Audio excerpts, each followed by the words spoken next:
आज की वीडियो में हम विश्व प्रसिद्ध आगरे की फेमस पेठा की रेसिपी बनाना सीखेंगे। पेठा रेसिपी बनाना बहुत ही सिंपल और आसान है। ये बिना केमिकल के यूज किए बिना बनाया जाता है। इसमें सिर्फ 2 इंग्रेडिएंट्स की ज़रूरत होती है और ये झटपट बन करके तैयार होती है। तो चलिए इसकी रेसिपी हम शुरू करते हैं।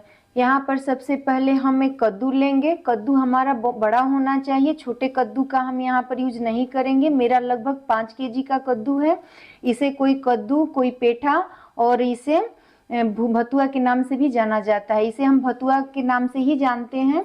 तो इसको हम क्या करेंगे कि 2 टुकड़ों में इस तरीके से कट कर लेंगे। ये बहुत हार्ड होता है, बहुत मशक्कत करने के बाद हमने इसे 2 टुकड़ों में कट कर पाया है। उसके बाद हम ऐसे गोल गोल टुकड़ों में इसके कट कर लेंगे ताकि जो हम पीस बनाएंगे तो हमको सुविधा होगी बनाने में। उसके बाद हम क्या करेंगे कि ये जो गुद्दे वाला पार्ट है ना, जो जिसमें बीज रहता है, उसको हम इस तरीके से चाकू की मदद से काट करके निकाल लेंगे। ये जो गुद्दा वाला पार्ट होता है ये थोड़ा सॉफ्ट होता है, इसका हमें यूज नहीं करना है। इस तरीके से हम कट करके निकालेंगे। और वो जो उसके बगल वाला पार्ट होता है वो हार्ड होता है, उसी को हमें सिर्फ लेना है। इस तरीके से चाकू से हम कट करके सारे टुकड़ों को निकाल लेंगे। देखिए कुछ इस तरीके से बीज वाला जो भी पार्ट होगा उसे हमें कट करके हटा लेना है।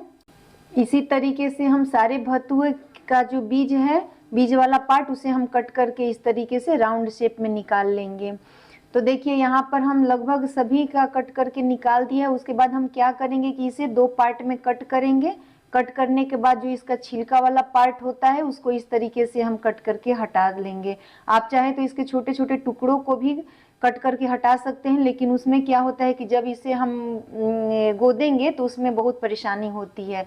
और देखिए यहाँ पर जो जितना भी ग्रीन पार्ट दिखेगा उसको भी हम चाकू की मदद से कट करके हटा देंगे, नहीं तो बाद में वो खराब हो जाएगा। आप इसे चाहे तो फोक की मदद से, या आपके पास गोदने वाला कोई भी सामान हो उससे भी आप गोद सकते हैं। तो यहाँ पर मेरे पास गोदने वाला कोई भी सामान नहीं था, इसलिए मैंने यहाँ पर फोक का यूज़ किया है। आप भी यही फोक का यूज़ कर सकते हैं। देखिए जितना इसको हम गोदेंगे उतना ही हमारे लिए अच्छा रहेगा। और चारों तरफ इसको हमें गोदना है अच्छे तरीके से। हम छोटे पीस करके अगर गोदते हैं तो उस समय हमारे हाथों में भी गोदने का डर रहता है और हमारे हाथों में जख्म हो सकती है। इस तरीके से हम दूसरे पीस को भी कट कर लेंगे। देखिए कुछ इस तरीके से जो छिलका वाला जो पार्ट होता है उसको हम हटा लेंगे। ग्रीन पार्ट को हमें नहीं रखना है। पेठा बनाने में जो भी हमें मेहनत का काम है वो सिर्फ इसी जगह पर है और इसे गोदने में ही है। इसको इस तरीके से इतने अच्छे से गोदेंगे। हम 11 बजे बैठे थे और लगभग मेरा 3 बजे जा कर के इसे कट करना और गोदने का काम मेरा खत्म हुआ था। तो इतने देर में हमने इतने अच्छे तरीके से इसको गोद लिया था कि ये कॉटन की तरह सॉफ्ट हो चुका था। तो आपको भी ठीक इसी तरीके से करना है, नहीं तो फिर आपका पेठा अच्छे से नहीं बनेगा। फिर आप कहेंगे कि आप तो ऐसे बताई थी और हमारा पेठा अच्छे से नहीं बना।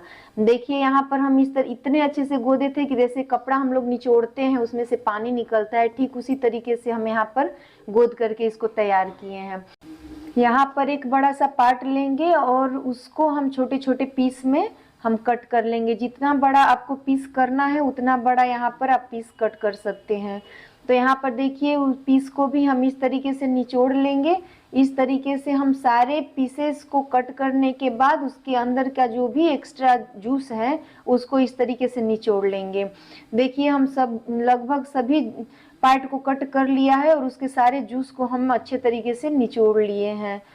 उसके बाद हम यहाँ पर एक बर्तन लेंगे। आपके पास जो भी बड़ा बर्तन हो आप उसे ले सकते हैं। यहाँ पर हम स्टील के बर्तन का यूज करेंगे और उसमें 1 चम्मच जो हम पान में चूना खाते हैं ना, उसी चूना का यहाँ पर हमें इस्तेमाल करना है। और उसके बाद हम क्या करेंगे कि आधा पीस एक साइड में और आधा पीस हम दूसरे बर्तन में, दोनों को हम इस तरीके से आधा आधा कर लेंगे। और उसके बाद हम क्या करेंगे कि इसे ओवरनाइट के लिए छोड़ देंगे, 12-13 घंटे के लिए।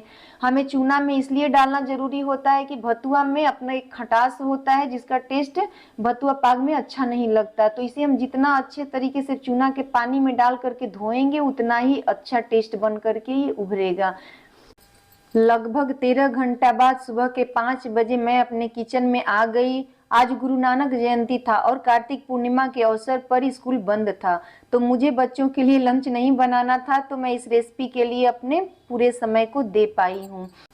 तो यहाँ पर मैं चूने के पानी से निकालने के बाद पेठा को 5 से 6 बार साफ पानी से अच्छे तरीके से धो लेंगे। उसके बाद हम क्या करेंगे कि गैस पर एक पतीला रखेंगे। पतीला में पानी इतना डालेंगे जितना कि हमारा पेठा अच्छे तरीके से बॉयल हो जाए। तो यहाँ पर हम 2 स्टेप में पेठा को डालेंगे। 2 पतीला रखेंगे और दोनों पतीला में हाफ हाफ करके पेठा को डाल देंगे और इस पेठा को हम हाई फ्लेम पर पकाएंगे लगभग 3 घंटा। 3 घंटे तक आपको यहीं खड़ा नहीं रहना है, बीच बीच में आकर के इसको चलाते रहना है। उसके बाद आप बीच में आप अपना जो भी काम है आप कर सकते हैं। जैसा कि मैं नहाकर पूजा भी कर ली, आपको मैं याद दिला दूं कि आप वीडियो देखने सीखने में कंजूसी ना करें, इसे लाइक शेयर सब्सक्राइब जरूर करें। बेल आइकन को भी आप जरूर क्लिक करें ताकि हमारी नई नई रेसिपी की नोटिफिकेशंस आपको मिलती रहे। तो देखिए बीच बीच में आकर के मैं इस तरीके से इसको चलाती रही हूँ। ये देखिए मेरा ट्रांसपेरेंट कलर का हो गया है। आपको भी इसी तरीके से रेडी करके रखना है, बिल्कुल इस तरीके से हमारा आर पार दिखना चाहिए। देखिए हमारा पानी भी जो है बहुत कम हो चुका है। इस स्टेज पर हम गैस को बंद कर देंगे और दूसरे पतीले में हम पानी रखेंगे। हमको पानी उतना ही रखना है। हमारा लगभग 5 केजी का भतुआ था, तो 5 केजी के भतुआ में हमारा 1 केजी जो वेस्ट निकल गया। उसके बाद हम भतुआ जितना मेरा था उससे आधा चीनी लेंगे और चीनी से आधा पानी का यहाँ पर इस्तेमाल करेंगे। तो हमने चीनी से आधा यहाँ पर पानी डाला था और इधर क्या करेंगे कि जब हमारा ये भतुआ ठंडा हो जाए उसके बाद एक एक पीस को ऐसे पानी से निचोड़ते हुए दूसरे बर्तन में रखेंगे। देखिए बिल्कुल इस तरीके से आपको भी रेडी करना है, नहीं तो जब आप इसे चाशनी में डालेंगे तो आपकी चाशनी पतली हो जाएगी। इधर हमारा पानी में चीनी मेल्ट हो चुका है। इस स्टेज पर हम क्या करेंगे कि 100 ml के करीब यहाँ पर दूध डालेंगे। दूध से क्या होगा कि जो हमारा चीनी में गंदगी होगा वो ऊपर की तरफ आ जाएगा।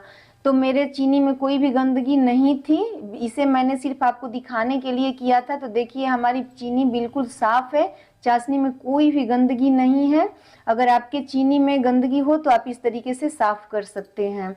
तो यहाँ पर हम क्या करेंगे कि अच्छे तरीके से जो भी मेरा झाग है उसको हम हल्का सा निकाल लेंगे इस तरीके से। उसके बाद हम क्या करेंगे कि जितना मेरा भतुए का टुकड़ा है उसे एक एक करके इस चाशनी में डालते जाएंगे। कुछ इस तरीके से डाल करके हम रेडी करेंगे। यहाँ पर हम 2 जगह नहीं डालेंगे, एक ही पतीले का यहाँ पर हम इस्तेमाल करेंगे क्योंकि पकने के बाद हमारा भतुआ कम हो गया था।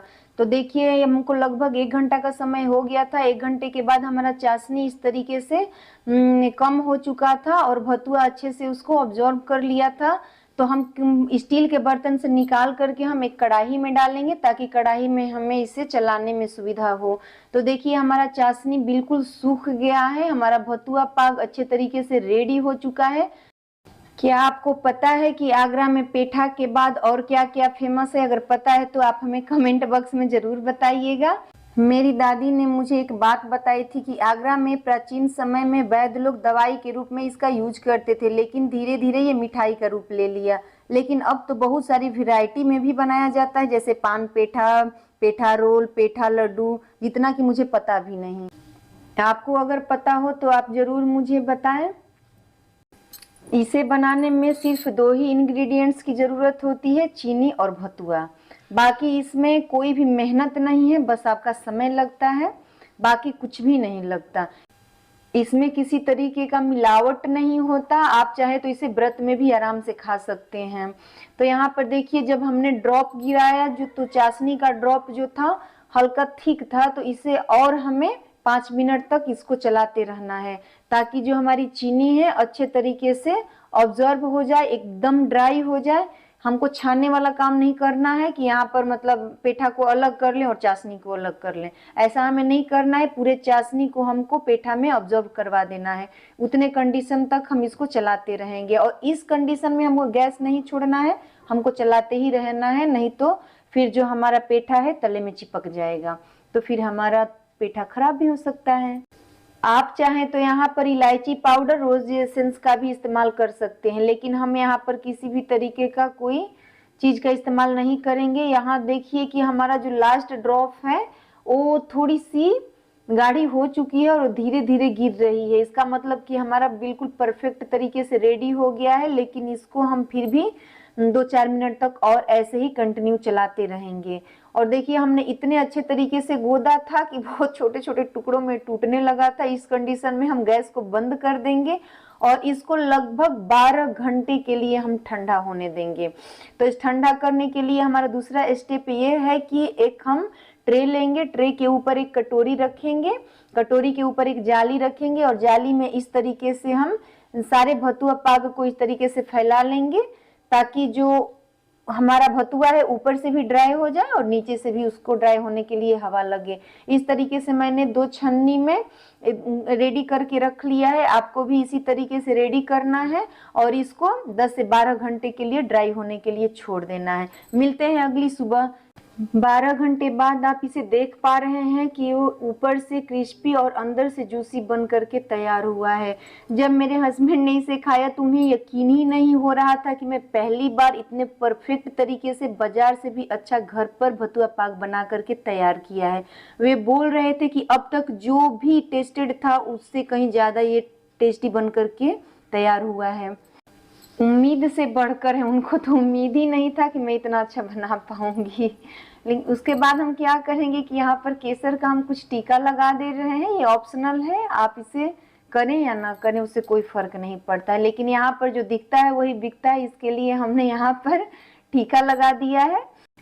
तो लीजिए, बिल्कुल क्रिस्टल जैसा हमारा आगरे का पीठा बन करके तैयार हो गया है। आगरे में जब आप जाएंगे तो बस स्टैंड, गलियों में, चौराहे पर, रेलवे स्टेशन, हर जगह आपको यही पीठा देखने को मिलता है। सब वहां पर शीशे पैक में इस पीठा को बना करके बेचते हैं। Thank you, bye bye.